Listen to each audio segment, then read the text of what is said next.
उर्दू को लेकर बीते कई सालों से बहस चल रही है। इसे मुसलमानों की भाषा बता दिया जाता था और मुसलमानों के खिलाफ नफरत को गढ़ने के लिए उर्दू भाषा को हटाने की मांग की जाती थी और कहा जाता था कि भारत से उर्दू को मिटा दिया जाना चाहिए।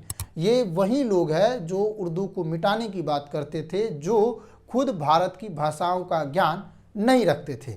लेकिन आज सुप्रीम कोर्ट ने अपने फैसले से तत्काल इस बहस पर विराम लगाने की कोशिश की है। सुप्रीम कोर्ट ने एक मामले की सुनवाई करते हुए साफ साफ कहा है कि ये भाषा भारत में जन्मी हुई है, साथ ही इसकी धार्मिक पहचान को लेकर भी जवाब दिया है। आइए एक एक करके समझते हैं कि कैसे सुप्रीम कोर्ट ने इस फैसले को देकर एक नफरती भाषा बताए जाने को लेकर जो राजनीति की जा रही थी, इसे विराम लगाने की कोशिश की है। दरअसल महाराष्ट्र के अकोला जिले के पाटूर नगर परिषद के बोर्ड पर मराठी के साथ उर्दू में वहां पर नाम लिखी गई थी और इसका उपयोग किया गया था और इसको लेकर बवाल खड़ा हुआ कि उर्दू को मिटाया जाना चाहिए।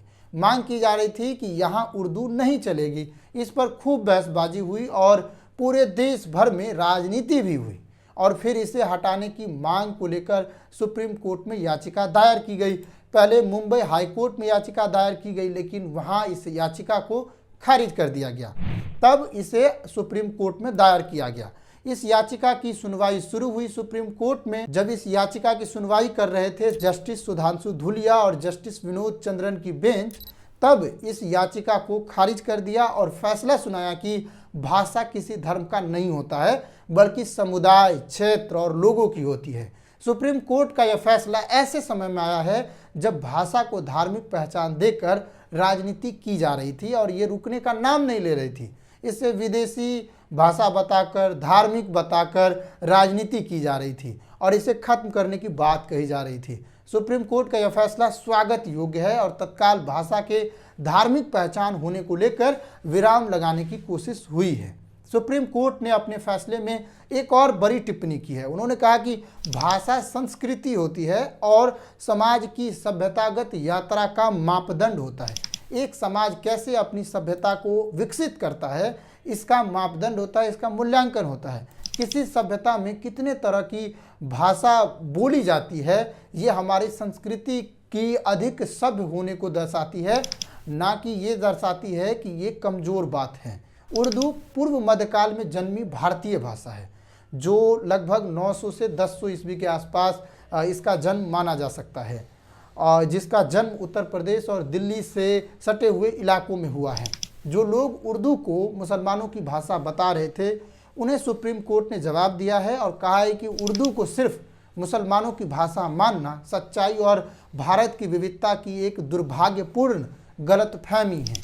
उनका साफ साफ कहना है कि इस तरह की चीज़ें विविधताओं पर हमला है। भारत विविधताओं से भरा हुआ देश है, यहाँ अनेकों भाषाएं बोली जाती है, अनेकों रहन सहन, खान पान, पहनावे इस्तेमाल किए जाते हैं। तो ये विविधता से भरा हुआ देश है। यहाँ अलग अलग लोग अलग अलग तरह की संस्कृति और अलग अलग चीज़ों के पहचान से जाने जाते हैं।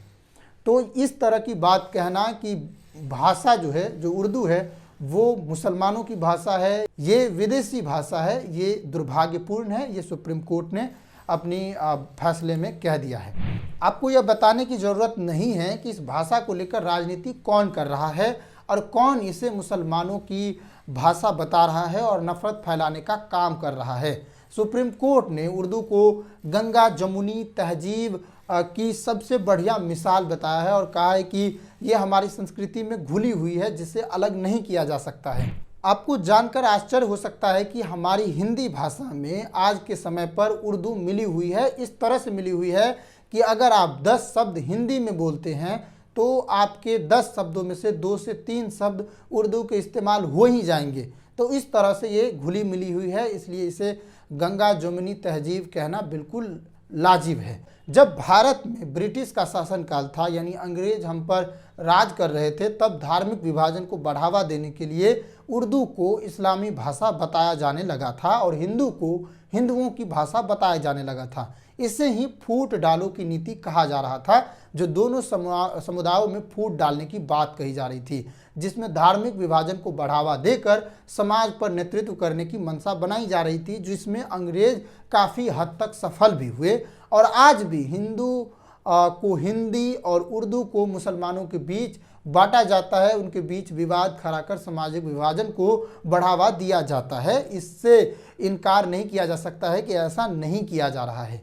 इस तरह सुप्रीम कोर्ट ने कहा है कि यहाँ पर आप गलतफहमी को छोड़िए और उर्दू से दोस्ती कीजिए। साथ ही जो लोग उर्दू को लेकर समाज में विभाजन फैलाने का काम कर रहे थे, उन्हें भी सुप्रीम कोर्ट की ओर से जवाब मिल चुका है।